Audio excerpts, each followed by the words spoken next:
Good morning. Good morning. How you doing? I am great. I've been out networking already this morning, so I feel like it almost feels like afternoon already. What was those old army commercials? We've done more by 6 a.m. than you do all day, Oh yeah. something like that. Yeah, that's what that sounds like to me. I'm like, It feels it feels a little bit that way. But yeah, but that's good. but It's efficient. It's good. What do you it's my got today? first cup of cacao for the morning. I'm back to my old Amanita mug here. Um Nice.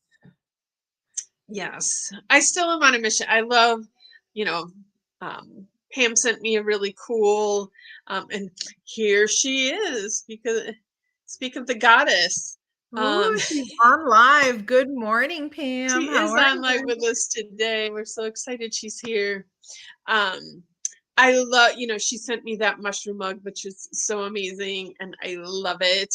And but now I'm even like, I want more mugs. I want more mugs. I think so I am going Cool. to Wisconsin this week, and I think I'm on a mission to find a new mug up there. So we'll see what happens.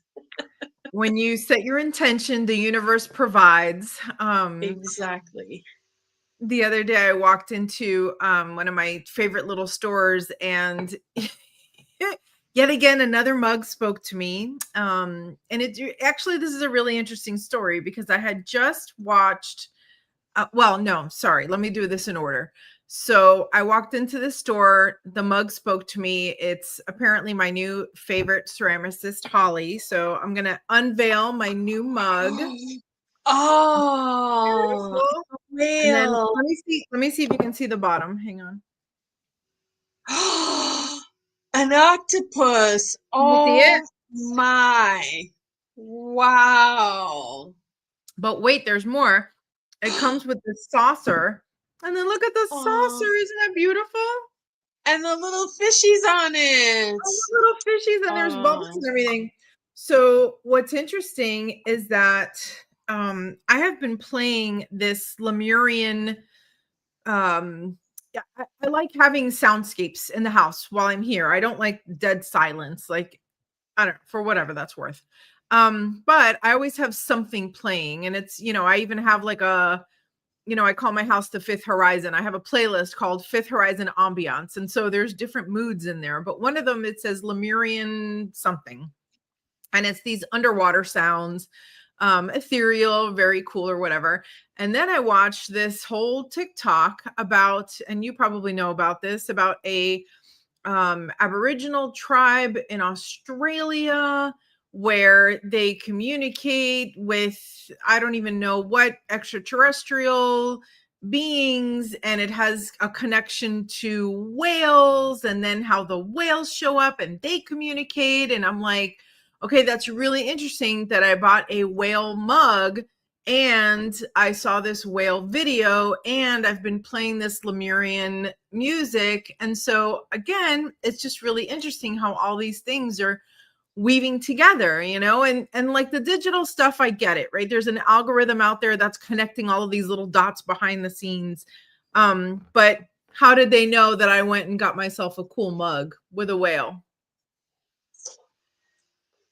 The universe is spying on us all the time.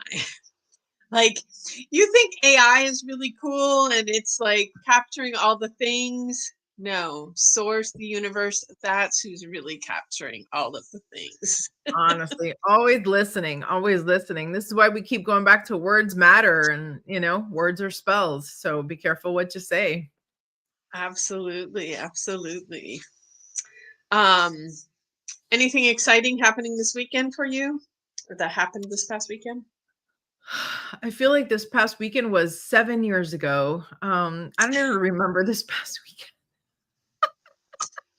So, Some weekends are adventure weekends and some weekends are reset weekends. I think I had a reset weekend. Uh, Either that or I've completely forgotten because I'm so living in the present. Let's just call it that. I had a truly amazing weekend. I started Saturday, I shared, I This was several months ago. I attended a neurographic art class combined with a tea ceremony. And then from that, I evolved something that I'm calling neurocrystal art. And so someone who runs another woman's, it's like a transformational training. She asked me to come and offer this workshop to her group. And so I did that Saturday afternoon. It was interesting to me because these women, I knew a few of them, but not like, like they're not inner circle people that I hang out with, that I see all the time. Um, but it was so interesting to hear, like they were talking about me to the other people that didn't know me at all. And all they kept saying was how magical I was. This woman is magic. She brings magic where it was like magic, magic, magic. And I'm like, this word is following me everywhere. And I was like, for back when I was a PT, I had been bestowed the title of the magical PT. And now I hear it's like the universe is telling me, you need to incorporate that word again. You need to use that word again more. So I'm listening and I'm going to do that. But even besides that, to go someplace and like these women were just like saying so many nice things. I'm like, I'm going to show up every time just to hear you talk about me. But then on top of that, like, she turned it around on me. I've in some of the things that I've led, I've had like the people there say something good about the person that we're honoring. Um, and like at the end of the thing, she asked all the women attending to say a word about me from their experience from that event. And I was like, I did not come here like expecting to receive like such a showering of wonderfulness. And I was like, anytime you want me to do a workshop in one of your events, I will be here just to receive all of this, because it was just like so beautiful and such a reminder, like how that made me feel. And this was something like I took from my mom. My mom was always complimenting people, always like making them feel good. And it's like just a reminder, like a simple nice thing you say to somebody can totally shift things for them. So that's my request today. Like, go give completely unsolicited, unexpected compliments to people and just watch them shine and blossom and flourish. So go out there and do that. And then I also had my chakra balancing class Sunday morning, which didn't you have one Saturday evening, I think, for the new moon. And it was a small class, but the format that I did, which remind me to tell you later, like you want to try this. It was so good. Um, but watching these women just like soak up this information, like for one of them, chakras was completely new. Like she texted me yesterday. She's like, I gotta ask you a question. And like she is all in, like getting in, because they say, to me, it is such a shame that like chakras are not really taught in our culture, but that doesn't mean that we don't have them. Like everybody on the planet has chakras, and like once you understand them, you can work with them to support you in so many things. So yeah, my Sunday class was just it was just beautiful to watch them soak in this information and like get this understanding of like, wow, this is real. This exists within me. And I'm doing great in these areas. And I can see I need help in this area, and like teaching them things that they can go to use to find more balance there. So I had so much fun this weekend with all of that. I love that. Going to the first thing that you talked about with the compliments and giving compliments, like I think it's easier to reach in and give a compliment. Like it should, at least for me anyway, it comes up naturally. Like when you see someone, there's something about them that stands out. And for me, it's easy to say, the receiving part of it, that's something, and I know we've talked about this before, is Oh, remember yeah. that receiving is a huge part of creating abundance, right? And whether it's picking a loose dollar up off the floor or somebody gives you a compliment, say thank you. Or just the other day, I had someone come into the studio, and the weather has been cold in the mornings and then sweltering hot. Well, sweltering by our standards, it was just hot in the middle of the day. And so this person comes in and they're like panting and a little bit sweaty. And I'm like, may I offer you a glass of water? Like I offer everybody. And she's like, no, no, no. Like, I don't want to bother you. And I'm like, girl, you need the water. Take the water. Like, I know it's the mom in me, but drink the water.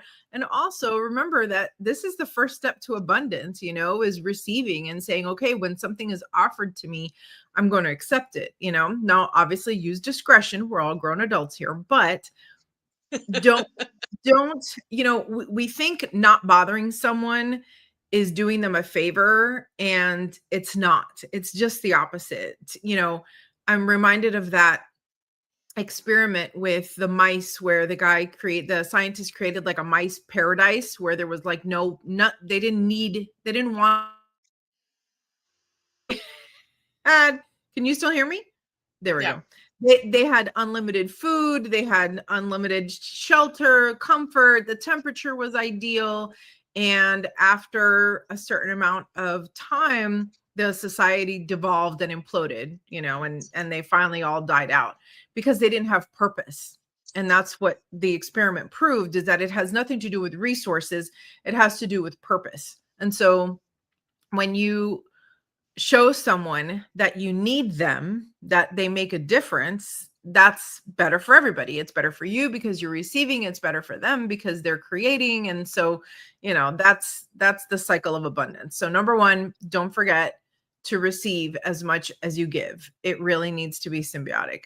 And then chakra balancing class. Yeah, I did do a chakra balancing class Saturday night, which was a really nice way to spend a Saturday night.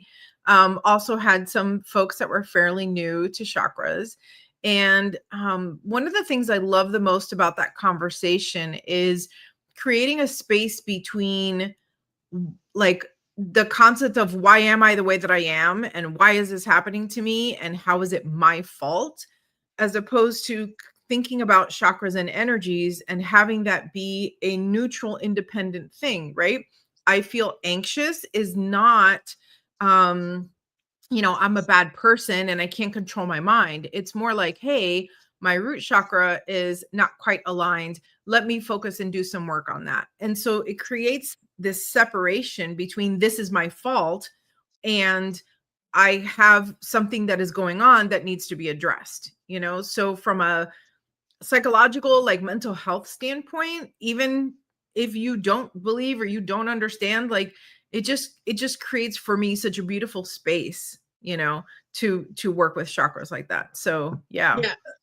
Like I feel a fine, there's no fault, but there is responsibility. And Right. Right. yeah, that's a Yeah. beautiful distinction. Yeah.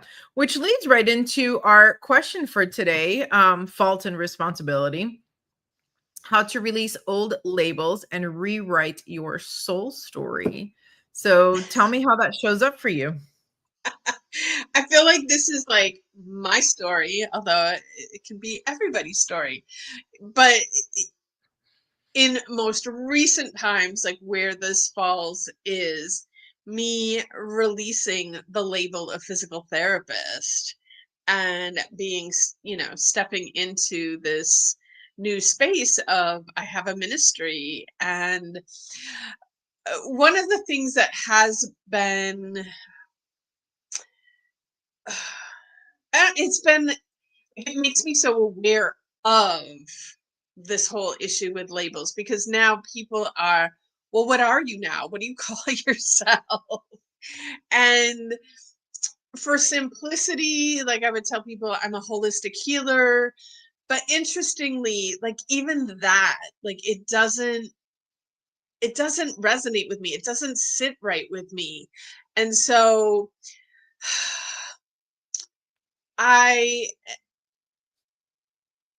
I guess I prefer to be in the space of not having a label. And even I had a new client, this was last week, and she goes, "So what do you call this?" And I'm like, I don't call it anything. It just is what it is. And like that expansion felt just beautiful because it releases all limitations. You put a label on something and it instantly creates a limitation. And even, in a meditation, I had this realization, um, just based on an interaction that I had with someone who held a label that put them like in very high esteem in the community. And some of the things that they said to me, like I felt their ego trying to limit me. And then like in this meditation, it came to me that their label created a limitation for them, and they then felt compelled, probably not on a conscious level, just on a subconscious level, to limit those that don't carry that label so their label seems special, makes them special. Mhm. I don't Mhm. know if I'm explaining this right, because again, a lot of this stuff comes to me more as a feeling, and then trying to put it into words can be difficult sometimes. But any label that we put on something, no matter how big or important that label seems to be, does create a limitation of what that can be. So when there is no label, the possibilities are infinite. And I still I can hear in my ear that day that you asked me, well, why don't you just keep your physical therapy license? Like, why do you have to get rid of it? Mhm. And it was just such a profound energy thing for me that I needed to be freed from that. And it is interesting in this journey, while I have freed myself on so many layers, um then it just makes layers, limitations. I see like everywhere where the labels are creating limits, and so I'm definitely in that space of exploring what other labels can I release and get rid of and just create more expansion and freedom in my world. I do have another thing to say, but I want to let you speak for a while because for once I've been talking a lot. Well, I think you have a lot to say, and that's okay. It reminds me of that one conversation you relayed to me. I forget who you were having it with, but you said something about limiting beliefs, and someone said, Julietta, all beliefs are limiting. And it's like, you know No, what? that was Spirit that said that to me. It wasn't Was a it? person. No wonder I couldn't. No wonder I couldn't put it face to the memory. That was the blue ones. That was the blue ones. Yeah, and that's just so powerful because it's true, and also I do think that taken with a grain of salt, labels are important. They're useful, right? Like that's my doctor, that's my mechanic, that's my whatever. The issue is, can you create a label, or can you use a label that doesn't like you said, limit the all the possibilities? And so being in that space of what is possible. For me, my mind always goes to how I identify, right? Am I a mom, a photographer, a woman, Hispanic, everything that goes along with that. As I am a person who, this is another phrase that we use all the time. Sometimes my kids will say, I'm not a person that's really good at math. And I'm like, don't do that. Don't put that label on yourself. You might be struggling right now, but you might be really great at math. Maybe it's just this particular math that you're having trouble with. Um, I am a survivor of XYZ. That comes up a lot. I remember when I was helping folks in a certain field, they shifted the language from survivor to thriver, right? Because survivor always left you identified as a person who had suffered in a particular way, right? A breast cancer survivor, an abuse survivor, whatever it might be. But does that need to be your story? So thriver, I thought was an interesting twist on that. But really, letting go of all of that and creating your new story requires that blank space in between, you know? Um, I think sometimes we think I am, for example, a traumatized person. You are a person who experienced trauma, but don't necessarily have to continue to be a traumatized person.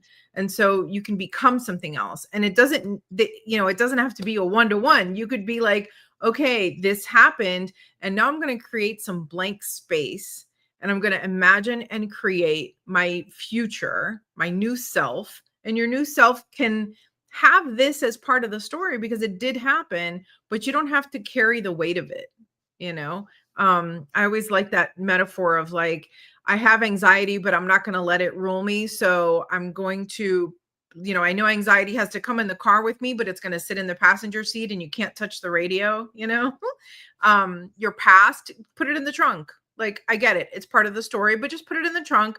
It doesn't have to drive. You drive. You're in charge. So little things like that help me rewrite my story. Yeah. And I've spoken about it so many times in recent past because we did the Four Agreements book club, and the first agreement is to be impeccable with your word. And I think one of the biggest areas where this shows up is, what do you put after the words I am? And choosing, and even when you were just speaking, you said I have anxiety, which is better than saying I'm anxious. But like, even take it a step more separate from you, and I've experienced anxiety. Yeah. I've experienced anxiousness. Um, but I was having this conversation, going to labels. My name is Julietta, and I still catch myself slipping once in a while saying I'm Julietta. But even with that, like that, and someone was saying, like, why don't you want to say I'm Julietta? Why do you want to say my name is Julietta? And part of that is like, there is all of my history that I might want to set down that was connected to my name. Um, while yes, you and I both experience that we have kind of rare names, like we don't meet everybody on the street carrying our name as well. But still, there is energy that anybody who's ever given that name carries that I might not want to connect myself with. And so I make a very conscious effort when I introduce myself, instead of saying I'm Julietta, to say my name is Julietta. And so using the language, because the I am, I'm is just so incredibly powerful. It's a spell, it's magic. So like, be very careful, be very intentional with what you're creating there. Yeah. It's interesting that you bring up names because for me, like, I don't have a deep attachment to my name. First name, last name, variety of last names, married, unmarried. It has never been that big of a deal to me. And I'm not sure why, but it was really interesting. So I usually introduce myself just my first name. That's it. If I could be Madonna and just be Graciela, that's fine. But I will meet people who will introduce themselves first name and last name, and sometimes first, middle, and last, right? Like, hi, I'm Sarah Jessica Parker. And it makes it sound like an entity, right? Which maybe that's your brand, right? Like maybe you're in a business where you being, E.F. Hutton, right? Like these names, I am so and so and so and so, which is great. Like love yourself, be proud of yourself. That's amazing. Maybe your name carries a lot of weight. But I don't know. That never resonated with me. And then it's really interesting because I've met folks who are like the fifth or sixth in their lineage with the same, John Edward Smith the fourth, and then John Edward Smith the fifth, and on and on and on.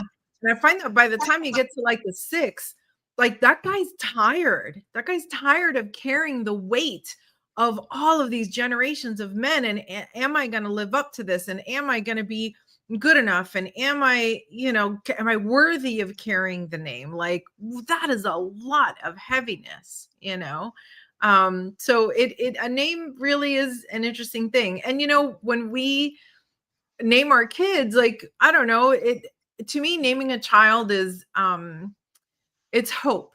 Like, you give your kid a name that means something to you, and you hope it means something to them, and so it's really fascinating. Names, that I think we could do a whole podcast just on names. That's really interesting. We probably could. We probably could. A funny story, like you talked about just being one name, and I rarely, it's not out of any disrespect to my last name, but with a name like Julietta, like who needs a last name? But when I got divorced and was I didn't want to carry the last name of my ex-husband, I did look into potentially like not having a last name. And legally you can, but the issue that presents itself in modern times, because we do everything online, almost everywhere you go to sign up to do something, whatever, a last name is required. And so I researched a little bit, and there were people that had done it, and then they were really struggling in modern times because they didn't have a last name, so they couldn't do stuff online, and then it just created a whole another issue. But it is possible. Yeah, I think it would be, I agree. I think it would be too much work. It'd probably end up being like X or period or something, because you got to fill in the blank, right? Gotta put But something yeah, there. yeah, fascinating. So, anywho.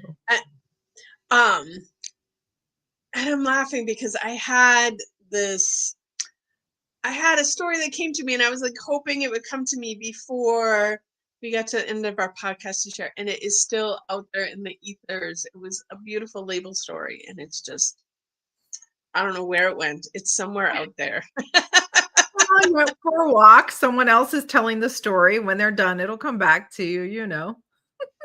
Yes, yes. Anything else you got about labels? I don't think so. Just at the end of the day, be mindful. There's plenty of labels that feel good and are wonderful, grandma and mom and woman and all of these amazing things. And also, don't let those labels limit you. That's it. That's the moral of the story Absolutely. for me today. And if you want a new label, all you got to do is put it on. That's it. I am the type of person Absolutely. who blah blah blah. I'm the type of person who blah blah blah. Pick it up for yourself. Do what you want. Free will. Yes. And I feel like this is a conversation that we will be exploring for people at our retreat coming up in January. Um, it comes so often to me, people that are saying, I don't know who I am. I don't know what I like. I don't know. I don't know. I don't know, because they've been living in the space of just what they've been programmed to by society, by the collective. And I just see more and more people that are really like in that space of, I need to find me. I need to find who I am. And so I'm percolating that and brewing that into one of our experiences in this wild and free retreat that we have coming up in January. And so if that's something that you would like to explore, reach out, sign up for the retreat. We still have a few spots left. And I also just want to remind people, I am going to read it. I'm going to be traveling this weekend. I should say this week. I leave on Thursday to go home to Wisconsin. Um, so I'm going to have the book physically. I will be taking it with me because I will have plenty of time to read. But I started listening on audio this morning to Braiding Sweetgrass, and like just listening to, I think it was like the introduction. I don't even think it was like the first chapter. I was like listening to it. I'm like crying on my way to my networking this morning. I'm like, I hope I look okay walking in. Now it's like, oh, what's wrong? you. Is But it the author reading it or just a narrator? do you know, I am not, I think it might be her because I don't remember hearing like read by or whatever. Hmm. But I can't confirm this for you.